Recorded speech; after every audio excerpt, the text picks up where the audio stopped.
really is the balance for me. And it reminds me of a story around shamanism and what shamans had access to. We live in a world, a contemporary world, where we value so much over everything else logic and reason, goal attainment, achievement, being in an objective driven world, and everything else falls by the wayside. This discernment, this intrinsic knowing gets lost. But in the ancient days where shamanism, the practice of bringing wholeness into community and society, was more palatable, more practiced, more loved, there was this is outside of the realm of reason. Hey, reason has power. It has a place. It has meaning in our world. And the balance point on that spectrum of range is this also has meaning. Let's play in this realm as well. We don't do that in the world today. And, if you were to split masculine and feminine and just use contrast dynamics, you would say that reason and logic is masculine, that discernment and intuition is more feminine. And because we don't value the feminine energetic or the various realms of the feminine, what happens is we put that by the wayside. We think it's not good. It doesn't carry any weight. But that's not the truth.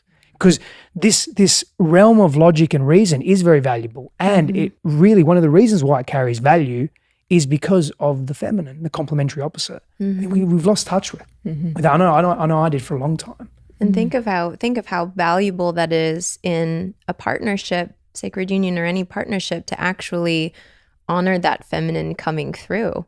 Like seeing where you might have blind spots because your logical mind is so, on this path because of everything that it knows. But what if you get a different lens into something, and then for you tapping into your own feminine, that, wow, that actually feels really right. It's bringing forward the feminine within both of us.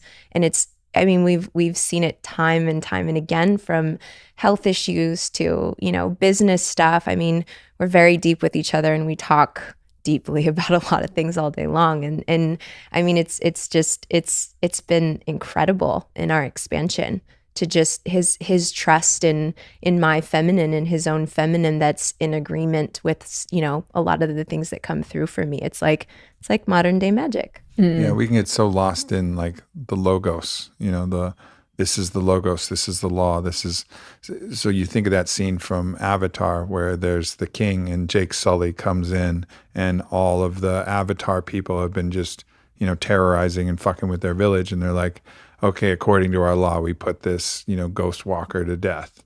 And then the queen, who's the medicine woman of the tribe, she kind of sniffs him, looks around, like gets her intuition, says, no, not this one. Like this one is something. And then he ends up, jumping on the giant dragon and saving the tribe. But it was that intuition that I think must be blended with the logos. In the right balance, it's like, it's both. And, of course, I don't know how that would work in the legal system. And it's, there's a lot of issues on the large and we're out of the tribe. But in our own union, in our own thing, it's like, this is what makes sense according to the logos, but this is what makes sense according to the pathos, according to the emotion and like what the emotional body, and then you ultimately have to decide between them.